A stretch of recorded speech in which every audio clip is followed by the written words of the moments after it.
آپ سب کا آج کے اس پروگرام میں خیر مقدم ہے۔ ہم آج پھر اس مہینے کے درخشاں ستاروں کے ساتھ ہمارے شعرائے کرام کے ساتھ ہم حاضر ہیں، اور اس مہینے میں بہت سارے شعرائے کرام، بہت سارے ادیب، بہت سارے مصنفین کی تاریخ پیدائش اور تاریخ وفات دونوں ہیں۔ ہم نے کچھ چند بہت ہی مخصوص شعرائے کرام کا آج کے اس پروگرام میں انتخاب کیا ہے۔ یہ جگر مراد آبادی ہیں۔ جگر مراد آبادی کے علاوہ خمار بارہ بنکوی صاحب ہیں، اور اکبر الہ آبادی ہیں، اور ان کے علاوہ فانی بدایونی ہیں۔ ہمارے آج کے اس پروگرام میں جو ہمارے اسپیکرز ہیں، ان اسپیکرز کا فرید احمد خان جو اردو کارواں کے صدر ہیں، وہ تفصیل میں ان کا تعارف پیش کریں گے۔ ہمارے اگلے مقرر جو ہے ڈاکٹر مرزا شفیق حسین شفق صاحب، آپ کا تعلق جو ہے وہ صوبہ سانکھنی سے ہے، جو ضلع بلند شہر یوپی کا ڈسٹرکٹ سے تعلق رکھتا ہے۔ آپ کی اعلیٰ تعلیم جو ہے جامعہ سلطانیہ لکھنؤ اور لکھنؤ یونیورسٹی سے ہوئی ہے۔ جہاں تک پیشے کا سوال ہے تو آپ لیکچرر ہیں، درس و تدریس کے شعبے سے وابستہ ہیں، اور حسین آباد گورنمنٹ کالج لکھنؤ میں جو ہے آپ لیکچرر ہیں، اور آپ ایک بہت اچھے شاعر ہیں۔ اس کے علاوہ نثر نگاری پر بھی آپ کو جو ہے عبور حاصل ہے، خاص طور پر تنقید اور تحقیق میں جو ہے آپ کو خاص شغف ہے۔ اس کے علاوہ جو ہے بہت سارے مضامین اور تصانیف اور تحقیقی مقالے انہوں نے لکھے ہیں، جن میں جو ہے ان کے مجموعے مضامین میزان نقد، روشن چہرے روشن لوگ، اور بہت سارے جو ہے ان کی جو ہے تقریروں کا بھی جو ہے اس کا بھی مجموعہ ہے۔ شاعری پر بھی جو ان کا شاعری کا بھی مجموعہ ہے، جس میں جو ہے حرف منور وغیرہ ہے اور تجلی نور شامل ہے۔ انتخاب تقاریر میں ان کا جو ہے زندہ آوازیں اور عرفان المجالس شامل ہے۔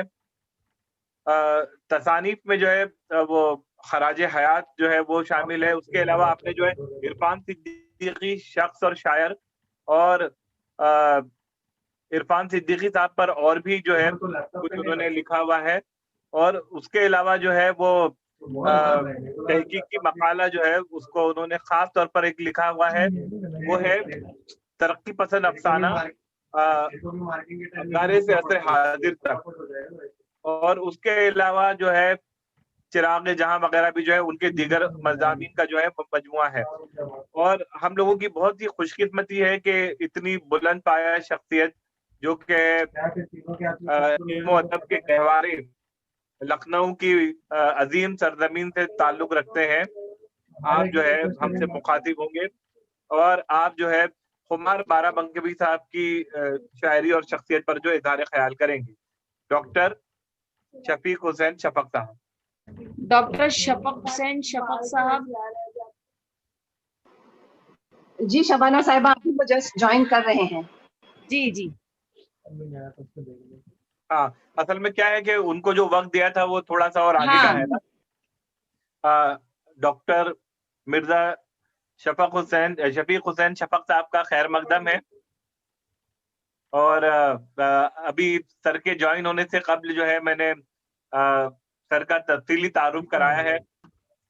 میری آواز آ رہی ہے آپ حضرات کو؟ جی سر۔ جی سر جی۔ پہلے تو میں اردو کارواں کے تمام ذمہ داروں کو اور تمام ممبران کو مبارکباد پیش کرتا ہوں کہ اتنا کامیاب آپ نے یہ پروگرام منعقد کیا ہے، اور بڑے اچھے اچھے لوگوں کو اس پروگرام میں سننے کا موقع ملا۔ مجھے بھی تھوڑا سا میں نے بیچ میں جوائن کیا تھا اور دیکھا، اور اس کے بعد مبارکباد دینے کے بعد اب میں آغاز کرتا ہوں اپنی گفتگو کا۔ ہمارا جو موضوع گفتگو ہے وہ شاعر ہے کہ جس کا ایک مخصوص موضوع ہے، اور جس نے ساری زندگی ایک ہی جہت اور ایک ہی عنوان اور ایک ہی سبجیکٹ پر گفتگو کی ہے۔ یہ بہت بڑا کمال ہوتا ہے کہ کسی انسان کو پوری زندگی ایک ہی موضوع پہ گفتگو کرنا اور اس میں نہ اکتاہٹ ہو، نہ بوریت ہو، اور نہ اس میں طبیعت پہ گراں گزرے کوئی شے. اور میری مراد ہے اس شاعر سے جناب خمار بارابنکوی، کہ اردو غزل کا جو مزاج اور میلان تھا اس زمانے میں، جس زمانے میں خمار بارابنکوی نے شاعری شروع کی، اور اس کے بعد پھر شاعری میں جو تبدیلیاں رونما ہوئی ہیں، ان تبدیلیوں کے بعد شاعری جس مرحلے پر آئی، شاعری یہاں پر جب میں کہہ رہا ہوں بار بار تو شاعری سے مراد میری غزل ہے.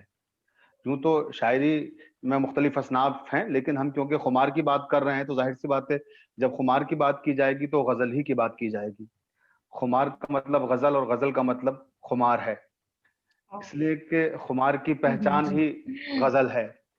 اور دوسری بات یہ ہے کہ خمار جس زمانے میں پیدا ہوئے وہ زمانہ تھا ان کی جو تاریخ پیدائش ہے 15 ستمبر 1919.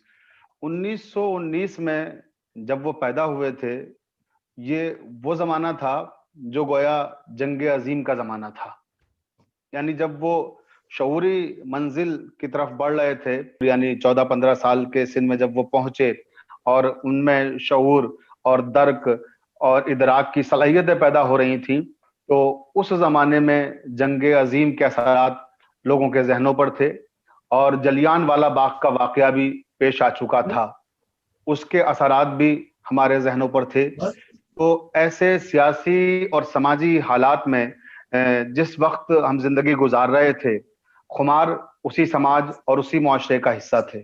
لیکن اس کے باوجود بھی انہی نے جب آغاز کیا غزل کا، جب انہی نے اپنی شاعری کا آغاز کیا، تو ان کی غزلوں کا موضوع، ان کی شاعری کا موضوع وہ حالات نہیں تھے، بلکہ کلاسیکی غزل کا جو پرانا موضوع تھا وہی ان کا موضوع تھا. جبکہ وہ جوان تھے، اس وقت ابتدا کر رہے تھے، یعنی 14-15 سال کے سن میں خمار نے غزلیں کہنا شروع کر دی تھی.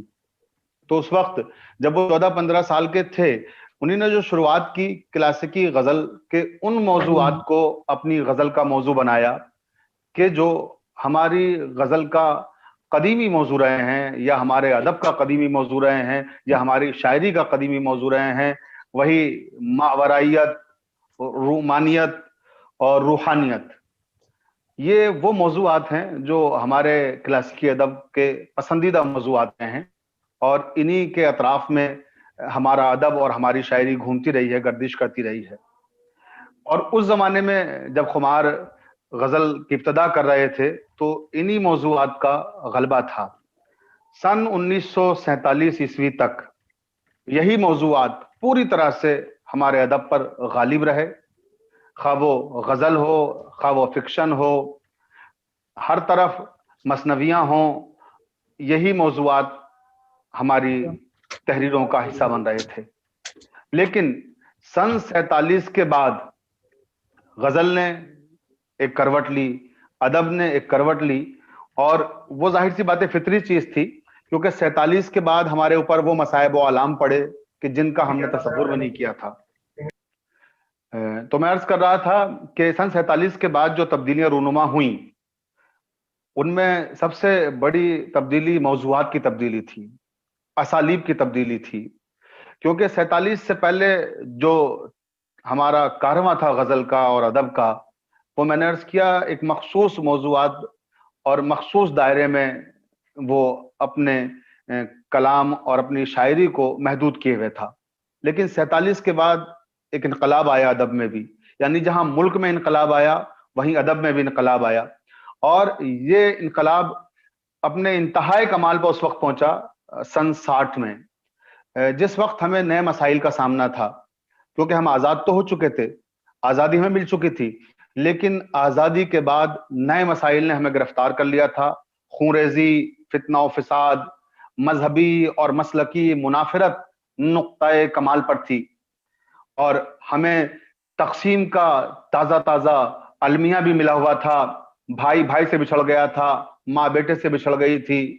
یہ ساری کیفیات ہمارے ادب کا حصہ بن رہی تھی، اور उस सब्जेक्ट को जो लोग अपनी गजलों में पेश कर रहे थे उन्हें हम जदीद शोरा के नाम से जान रहे थे, और जदीद शोरा का एक कारवां था जो इस तरह के मौजूआत को अपनी गजल का हिस्सा बना रहा था।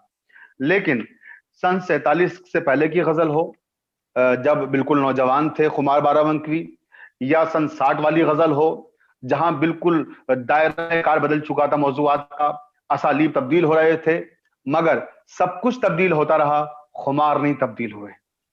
खुमार का जो सब्जेक्ट, जो मौजू रोज़े अव्वल से था, वही जिंदगी की आखिरी सांस तक रहा। वो सब्जेक्ट उनकी गजल का क्या था? हुस्न, इश्क और गम। ये तीन मौजू ऐसे हैं जो कि खुमार की शायरी के बुनियादी मौजूआत हैं। लेकिन इसका मतलब ये नहीं है कि खुमार के यहाँ हुस्न और इश्क और गम के अलावा कुछ नहीं है, बहुत कुछ है उनके यहाँ। जब आप उनके शेरी मजमुए हदीसे दीगरा या आतिश तर या रक्स में का मुतालिया करेंगे तो आपको हुस्न और इश्क और गम के अलावा अतरी मानवियत से भरपूर शायरी भी इनके यहाँ नजर आएगी। बल्कि मैं यहाँ यह भी अर्ज करना चाहूंगा कि आज जिन 4 शायरों का तस्करा हो रहा है, यानी जिसमें खुमार भी शामिल हैं, जिगर का जिक्र हो रहा है, फानी का जिक्र हो रहा है और अकबर इलाहाबादी का, इसमें सबसे मजलूम शायर अगर कोई है तो वो खुमार बाराबंकी भी है। सबसे मजलूम मैं इसलिए कह रहा हूं क्योंकि ये वो शायर है जिसे हमारे नाक़दीन ने नजरअंदाज किया है। फानी पर काम हुआ और बहुत अच्छा काम हुआ है, और अभी मुझसे पेशतर जिन मकाला निगार ने मकाला पढ़ा, मैंने उनका मकाला सुना, बहुत अच्छा मकाला उन्होंने पढ़ा और बड़ी अच्छी फानी पे गुफ्तगू की। फानी के हवाले से बहुत काम हुआ है और हो रहा है, आज भी हमारे उर्दू अदब का हिस्सा है फानी। जिगर पर भी काम हुआ, अकबर इलाहाबादी पर तो सबसे ज्यादा काम हुआ इन सारे शोरा में। लेकिन सबसे गरीब और सबसे मजलूम कोई शायर है तो वो खुमार, और ये मेरी खुशनसीबी है कि वो गरीब और मजलूम शायर मेरे हिस्से में आया है, कि मुझे उस पर गुफ्तगू करने का मौका मिल रहा है कि जिसके बारे में ज्यादा लिखा नहीं गया है, जिसके बारे में ज्यादा काम नहीं हुआ है। जबकि आप संजीदगी के साथ खुमार बाराबंकी की शायरी का मुतालिया कीजिए तो हुस्न और इश्क और गम की वो कैफियत आपको मिलेंगी जो हमारी क्लासिकल शायरी का सरमाया है, जो हमारी क्लासिकल शायरी की पहचान है। उस रिवायत को आगे बढ़ाने वाले खुमार हैं।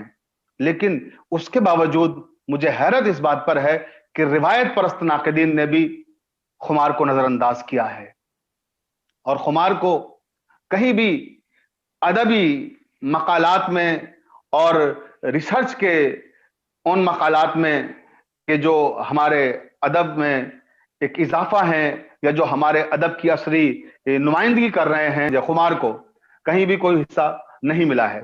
जो उनका हक था वो अदा ही नहीं किया गया है। मेरी नजर से, हो सकता है मेरा मुतालिया महदूद है और मैं तालिब इल्म तारीख का और अदब का, यहाँ इस प्रोग्राम में बड़े बड़े लोग शामिल हैं और उनका मुतालिया भी वसी है, और जाहिर सी बात है कि साहिब नजर लोग हैं जो इस प्रोग्राम में शामिल हो रहे हैं, तो हो सकता है उनके इल्म में हो, मेरे इल्म में ना हो। जहां तक मेरी याददाश्त में खुमार पर जो काम हुआ है वो मतलब इतना मुख्तसर सा है कि हम उंगलियों पे गिन सकते हैं। नया दौर लखनऊ से निकलने वाला सरकारी रिसाला है, उसने एक नया दौर ने एक खुमार बाराबंकी पर नंबर निकाला था, जिसे हम कह सकते हैं कि वाकई में वो खुमार के अदबी खिदमात को खिराजी अकीदत पेश करने का बेहतरीन तरीका था। और अच्छे अंदाज में नया दौर के एडिटर डॉक्टर वजाहत हुसैन रिजवी उस वक्त हुआ करते थे, उन्हीं ने खिराजी अकीदत पेश किया खुमार को और एक अच्छा नंबर निकाला, और निकालना भी चाहिए था इसलिए क्योंकि खुमार बाराबंकी का ताल्लुक बाराबंकी से, बाराबंकी लखनऊ का एक महल्ला समझ लें, फकत 30 किलोमीटर के फासले पर है। अवध का एक महल्ला ही है और अवध से उसका ताल्लुक भी है, तो लखनऊ वाले भी अगर नहीं निकालेंगे तो कौन निकालेगा उन पर नंबर।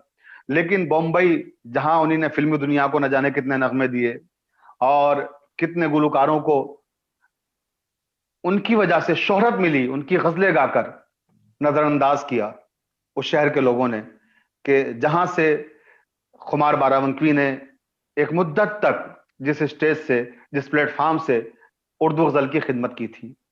और मैं फरीद अहमद खान साहब को खुसूसी तौर पर मुबारकबाद दूंगा कि इन्होंने खुमार साहब को याद रखा, और इनके दोस्तों को भी जो इनके शरीक हैं उर्दू कारवां में, उन्होंने खुमार साहब को याद रखा। मैं लखनऊ का होने के नाते, लखनऊ की नुमाइंदगी करते हुए آپ سبھی حضرات کا شکریہ ادا کر رہا ہوں کہ آپ نے خمار کو یاد رکھا. اس کے علاوہ جو خمار پر کام ہوا ہے بہت معمولی سا کام. ایک ہمارے دوست ہیں خلیل احسن صاحب جن کا تعلق بارہ بنکی سے ہے. انہی نے بھی ایک دو خاص موقعوں پر، ان کے انتقال کے موقع پر یا کسی درمیان میں برسی کے موقع پر ایک دو شمارے نکالے ہیں، مگر وہ بہت ہی کوئی اتنا خاص قابل ذکر نہیں ہے. بارہ بنکی کے لوگ یا لکھنؤ کے لوگوں کے ہی مضامین ہیں اس میں، وہ کوئی بہت بڑا کام ہم نہیں کہہ سکتے.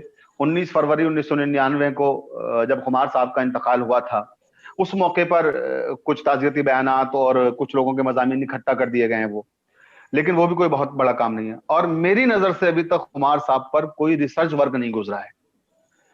اگر یہاں اہل علم حضرات موجود ہیں اور اس طرح کے شاید پروگرام منعقد کرنے کا مقصد بھی یہی ہے کہ ہم ایک دوسرے کے علم میں اضافہ کر سکیں، تو اگر کسی کی نظر سے کوئی اس طرح کا مقالہ گزرا ہو تو وہ میرے علم میں اضافہ کرے. بعد میں ہمارا نمبر فرید صاحب سے لے سکتے ہیں، گفتگو کر سکتے ہیں. میں چاہتا ہوں کہ خمار صاحب پر کام ہو، اس لیے کہ خمار صاحب ہمارے ایک مخصوص عہد کے اور بہت بڑے شاعر ہیں اور بڑے اہم شاعر ہیں. اس زمانے میں وہ غزل کہہ رہے تھے جب غزل کی مخالفت ہو رہی تھی. آپ کو یاد ہوگا کہ آزادی کے بعد ترقی پسندوں نے غزل کی مخالفت کی. یہ الگ بات ہے کہ بعض ترقی پسند شعراء غزل بھی کہہ رہے تھے، جن میں فیض احمد فیض سب سے نمایاں ہیں کہ انہوں نے نظمیں بھی کہیں اور غزلیں بھی کہیں، اور انہوں نے یہ کہہ کے کہا کہ ہمارا جی چاہے گا تو ہم غزل کہیں گے، ہمارا جی چاہے گا تو ہم نظم کہیں گے، کوئی پابندی نہیں لگائی جا سکتی. یا جس وقت موضوعات کی پابندی لگائی جا رہی تھی ترقی پسندوں میں کہ صاحب جو انسانی زندگی کے مسائل ہیں صرف ان کی باتیں کیجئے، تب بھی فیض احمد فیض نے احتجاج کیا تھا اور کہا تھا کہ یہ کون سی بات ہوئی کہ ہم صرف مسائل بیان کریں گے. اگر ہمارا جی چاہے گا تو ہم محبت کی باتیں کریں گے، ہمارا جی چاہے گا تو ہم عصری جو مسائل ہیں ان پر گفتگو کریں گے. تو اس طرح سے اس زمانے میں جب غزل متروک کی جا رہی تھی یا غزل کو ایک طرح سے کہہ لیے تحقیر اور تذلیل کی نگاہوں سے دیکھا جا رہا تھا، اس وقت جو شعراء غزل کا پرچم اٹھائے ہوئے تھے ان میں سے ایک نمایاں اور اہم نام خمار بارہ بنکوی کا بھی ہے. ان میں اگر سب سے اہم نام اگر میں کہہ سکتا ہوں تو شاید وہ مجروح سلطان پوری کا ہے، اس لیے کہ مجروح سلطان پوری نے تو اپنے مجموعے کا نام ہی غزل رکھا ہے احتجاج کے طور پر، کہ لوگ غزل کی مخالفت کر رہے ہیں اور ہم غزل کا پرچم اٹھائے ہوئے ہیں، اور انہوں نے اپنے شعری مجموعے کا نام ہی غزل رکھا.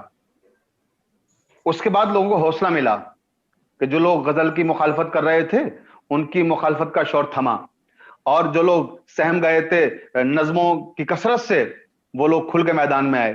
اور اس میں جیسا کہ میں نے ابھی عرض کیا ایک بہت ہی اہم اور بڑا نام خمار بارہ بنکوی کا ہے. اچھا، اب یہ بھی میں عرض کرتا چلوں اس موقع پر کہ خمار صاحب کو کیوں نظر انداز کیا گیا، اس کا ریزن کیا تھا، اس کا سبب کیا تھا.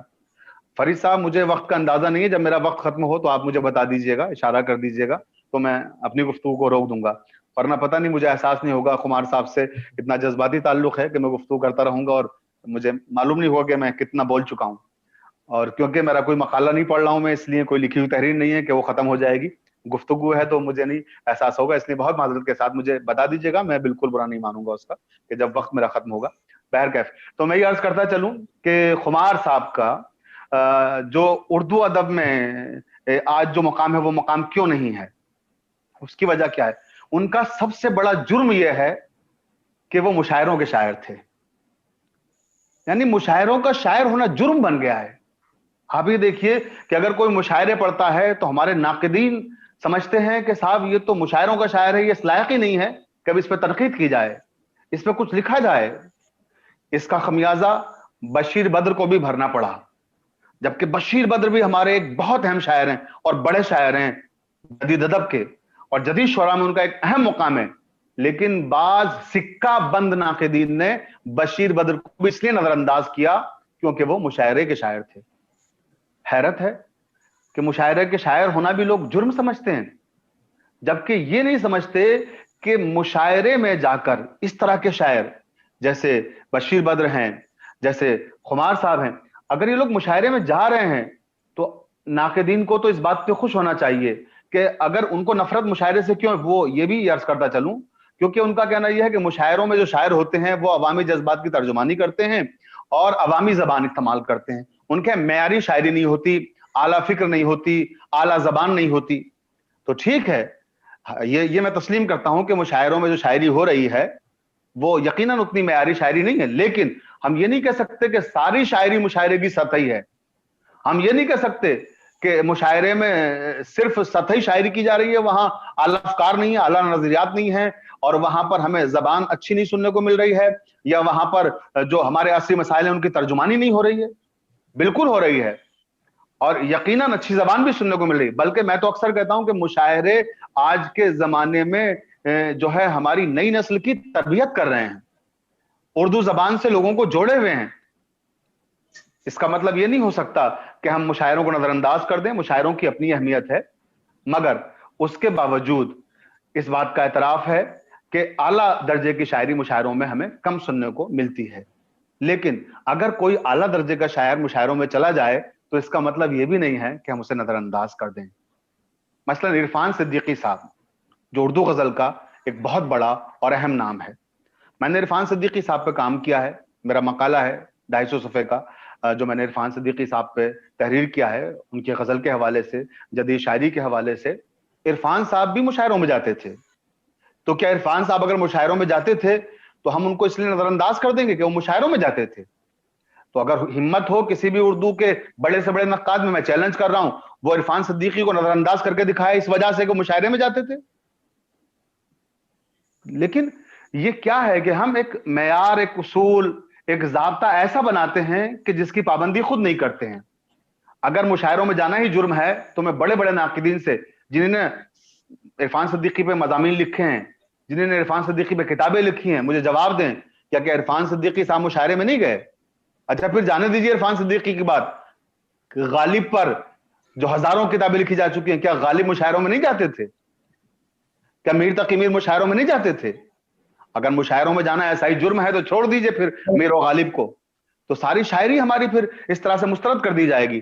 तो मैं उन अहले अदब और उन अहले नक़्द से भी गुजारिश करना चाहता हूं जिन्होंने अब तक हमारे अच्छे शायरों पर इसलिए जुल्म किया है कि वो मुशायरे में जाते थे, इस सोच को बदलें और मुशायरे में जाने वाले अच्छे शायरों पर भी काम होना चाहिए और उन्हें भी उनका हक मिलना चाहिए।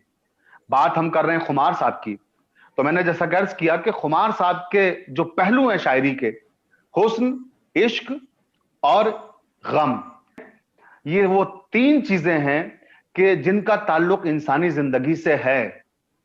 हुस्न क्या है? हुस्न इश्क के लिए एक लाजमी शय है। अगर हुस्न ना हो तो इश्क मुमकिन नहीं है। जब हुस्न होगा यानी वजूदे हुस्न ही इश्क की दलील है। और इश्क को क्या है? इश्क को दिलरुबाई और हुस्न आराई पसंद है। मैं ये अर्ज कर रहा था कि हुस्न और इश्क ये वो जज्बे हैं, हुस्न और इश्क, जो हर इंसान में पाए जाते हैं, और जब तक भी इंसान रहेंगे तब तक हुस्न और इश्क से दुनिया खाली नहीं हो सकती। और हुस्न और इश्क के नतीजे में मिलता है गम, जो खुमार साहब की शायरी का बुनियादी और असासी मौजू है।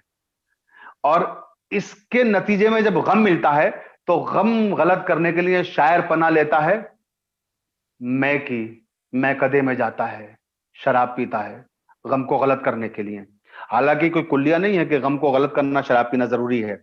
ऐसे बहुत सारे शायर मिल जाएंगे आपको कि जिन्होंने गम को गलत तो किया, शायरी में शराब का जिक्र तो किया, मगर कभी शराब को हाथ भी नहीं लगाया।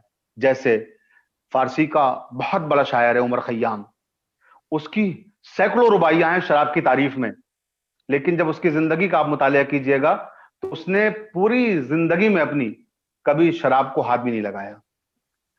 लेकिन शराब की ऐसी ऐसी खूबियां बयान की हैं कि शराब पीने वाले भी वो खूबियां बयान नहीं कर सकते। उसकी वजह क्या है? उसकी वजह यह है कि उन्होंने शराब के जरिए से ना बेसबाती दुनिया का पैगाम दिया और बताया कि दुनिया एक नापायदार शय है, तो क्यों ऐसी चीज की तरफ जा रहे हो कि जिसके जाने के बाद तुम्हारी दुनिया भी तबाह है और आखिरत भी तबाह है।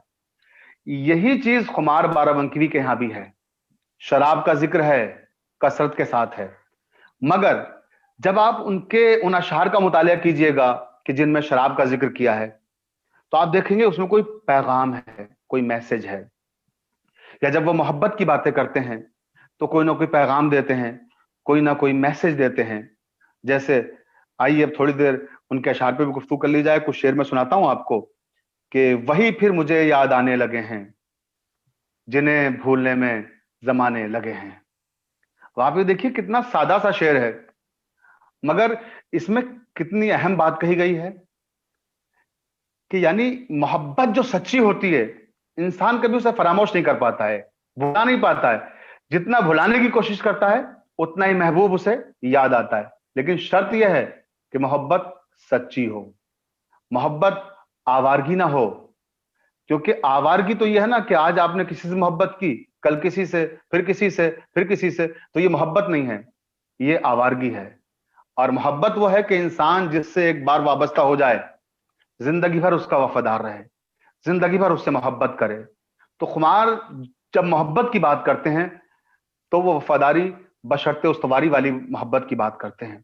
वो उस मोहब्बत की बात नहीं करते जिसे हम आवारा कह सकते हैं। इसलिए कि उन्हीं ने कहा कि ये मिसरा नहीं है, वजीफा मेरा है। ये मिसरा नहीं है, ये मिसरा नहीं है, वजीफा मेरा है। खुदा है मोहब्बत, मोहब्बत खुदा है। ये है खुमार, जिन्होंने मोहब्बत को खुदा समझा और खुदा को मोहब्बत समझा। तो जाहिर सी बात है जब इंसान खुदा से वाबस्ता होता है तो पाकीज़गी के साथ, तकदीस के साथ, तकरीम के साथ, ताजीम के साथ, तहजीब के साथ, तो यही सारे तकाजे वो महबूब के साथ देखना चाहते हैं कि अगर मोहब्बत कर रहे हो तो तौहीद परस्त बन जाओ और फिर सच्ची मोहब्बत करो जो मोहब्बत के वाकई तकाजे होते हैं। जैसे उन्हीं ने कहा था कि सुना है हमें वो भुलाने लगे हैं, सुना है हमें वो भुलाने लगे हैं, तो क्या हम उन्हें याद आने लगे हैं। वही बात देखिए, उसी सब्जेक्ट की तोसी की है उन्होंने, जो शेर अभी मैंने पढ़ा था कि बार बार इंसान मोहब्बत का तस्करा करता है, मोहब्बत को दोहराता है जब वो सच्ची होती है। अब मेरे ख्याल से शायद फरीद साहब मेरा वक्त खत्म हो रहा होगा, तो मैं बस गुफ्तगू खत्म कर रहा हूं उनके 2-3 शेर सुना के जो असरी हिस्सियत से मुताल्लिक हैं। यानी मैं ये बताना चाहता हूं कि जिन लोगों ने उन्हें नजरअंदाज किया है, और इस वजह से नजरअंदाज किया है कि मुशायरों के शायर हैं, बस हुस्न इश्क और गम उनके अलावा उनके पास कुछ है ही नहीं इसके अलावा। आप देखिए अगर इसी एतबार से हुस्न इश्क और मुशायरे की बात की जाएगी तो मैं एक ऐसा शेर सुना रहा हूं अभी आपको खुमार साहब का, जिसपे हजारों शायरों के हजारों शेर कुर्बान कर दिए जाएं तो भी हक अनादा हो इस शेर का। आप देखिए क्या शेर कहा है, जितनी भी मैं कदे में है साकी पिला दे आज। इसमें जो उन्हीं ने एक तरकीब खास इस्तेमाल की है उसकी तरफ भी मैं मुतवज्जह करना चाहूंगा दूसरे मिसरे में। देखिएगा और क्या मफहूम है और कितना वसीउल मानी शेर है ये, कसरत मानी की सिफत है इसके अंदर, वजाहतों का मौका नहीं है। कि जितनी भी मैं कदे में है साकी पिला दे आज, हम तशना काम ज़ोहद के सहरा से आए हैं। वाह वाह वाह, बहुत खूब। जितनी भी मैं कदे में है साकी पिला दे आज, हम तशना काम ज़ोहद के सहरा से आए हैं। अब आप देखिए ज़ोहद का सहरा, वाह वाह वाह, क्या कॉन्सेप्ट लेके आए, क्या तस्वुर लेके आए। आप देखिए जदीद शायरों ने जो जाहिदों पे तंज किए हैं ना, वो सारे शेर एक तरफ और खुमार साहब का ये एक शेर तन्हा एक तरफ है। या फिर असरी मानवियत के हवाले से 2-3 शेर सुना के बस बात तमाम कर रहा हूं। उन्होंने कहा कि मोहब्बत को समझना है तो ना से खुद मोहब्बत कर। ये खुमार साहब का एक मखसूस सब्जेक्ट है, ना से, जाहिद, इन पर वो जरूर तंज करते हैं अपनी शायरी में। तो कहते हैं, और ये क्लासिकल शायरी का मौजू है, इससे पहले भी बहुत ज्यादा शेर कहे गए हैं इस मौजू पर, लेकिन खुमार साहब ने बिल्कुल मुख्तलिफ अंदाज में बात की और इस सब्जेक्ट को एक नई मानवियत के साथ पेश किया। कहते हैं मोहब्बत को समझना है तो ना से खुद मोहब्बत कर, किनारे से कभी अंदाजा तूफान नहीं होता, किनारे से कभी अंदाजा तूफान नहीं होता। या फिर कहते हैं, अब आइए असली मानवियत की तरफ, कि जलते दिलों में जलते घरों जैसी जो कहां। जो हमारे मौजूदा जमाने के मसाइल हैं, जो लोग कहते हैं ना खुमार साहब ने इश्क और मोहब्बत की शायरी की है, उन्हें मैं इस तरह के शेर, ये तो एक नजर में खाली नजर आ जाते हैं जब आप उनका दीवान देखते हैं। हजारों शेर इस तरह के मिल जाएंगे आपको उनके यहाँ। आप देखें, अब आप जलते दिलों में जलते घरों जैसी जो कहां, सरकार रोशनी का मजा हमसे पूछिए, सरकार रोशनी का मजा हमसे पूछिए। देखिए जो हमारे मौजूदा जमाने के हुक्काम हैं उन पर क्या खूबसूरत तंज किया है। या कहते हैं चरागों के बदले मकान जल रहे हैं, चरागों के बदले मकान जल रहे हैं, नया है जमाना नई रोशनी है, नया है जमाना नई रोशनी है। या नजर में है जलते मकानों का मंजर, नजर में है जलते मकानों का मंजर, चमकते हैं जुगनू तो दिल कांपता है, चमकते हैं जुगनू तो दिल कांपता है। तो इस तरह की शायरी जो असली मानवियत भी लिए हुए है, हुस्न इश्क के तकाजों को भी पूरा कर रही है। और महकदे के हवाले से, मैं के हवाले से मैं समझता हूं कि या तो ये शायरी, इस मेयार की शायरी आपको मजाज के यहाँ मिलेगी उर्दू में, या फिर खुमार के यहाँ मिलेगी। मैं और महकदे के मुतालिक इतने खूबसूरत अशार मजाज और खुमार के अलावा किसी दूसरे शायर ने नहीं कहे हैं। बस इसी के साथ मैं अपनी बात को तमाम कर रहा हूं कि अहले अदब, अहले नजर वसीउ नजर बने और मुशायरे के उन शायरों को भी अदब का हिस्सा बनाएं कि जिन्होंने आला दर्जे की शायरी की है। बहुत बहुत शुक्रिया। बहुत बहुत शुक्रिया सर। आपने खुमार बाराबंकी के हवाले से बहुत ही अच्छी और मुदल्लिल बातें आपने रखी, और मुशायरे के शायर वाकई ये चीज़ जो है वो कहीं ना कहीं चुभती है कि मुशायरे का शायर जो है वो जिस उसके ताल्लुक से जो ये कहा जाता है कि भाई आमियाना या अवाम की शायरी होती है, लेकिन देखा जाए तो मुशायरे का शायर ही आज की नस्ल को उर्दू के साथ में जोड़ रहा है। तो ये उसकी बहुत बड़ी जिम्मेदारी शायर की, जिसको वो बहुत खूबसूरती के साथ निभाने की कोशिश कर रहा है। खुमार बाराबंकी का एक शेर यहाँ पर मैंने भी नोट डाउन किया हुआ है। उनका ये शेर बहुत खूबसूरत है, और इस शेर में जो तेवर हैं, आप सिर्फ वो तेवर देखिए कि भूले हैं रफ्ता रफ्ता उन्हें मुद्दतों में हम, भूले हैं रफ्ता रफ्ता उन्हें मुद्दतों में हम, किस्तों में खुदकुशी का मजा हमसे पूछिए। वाह, किस्तों में खुदकुशी का मजा हमसे पूछिए। जो उनके फिल्मी नगमे हैं, जिसकी तरफ जो है डॉक्टर मिर्जा शफीक हुसैन शफक साहब ने भी कहा, कुछ उनके फिल्मी नगमे जो बहुत मकबूल हुए, उनमें से जो है एक पुराना नगमा है बहुत, भुला नहीं देना जी भुला नहीं देना, जमाना खराब है, बहुत पॉपुलर हुआ था ये नगमा, जो है डुएट सॉन्ग है। उसके अलावा एक ऐसा नगमा जो शायद ही हम सारे लोग जो ज्वाइन है उसमें से कोई ऐसा नहीं कि जिसको वो पसंद नहीं, जो नगमा सुन के झूमता ना हो, डूब ना जाता हो, तस्वीर बनाता हूँ तस्वीर नहीं बनती जी। ये भी जो है वो खुमार साहब का जो है लिखा हुआ नगमा था, बहुत मशहूर नगमा है। बिल्कुल। उसके बाद प्यार कहते हैं जिसे शोला है वो शबनम नहीं, और उसके अलावा एक फिल्म आई थी जिस बहुत सालों में बनी थी, निम्मी उसमें हीरोइन थी, फिल्म का नाम था मोहब्बत और खुदा, लव एंड गॉड।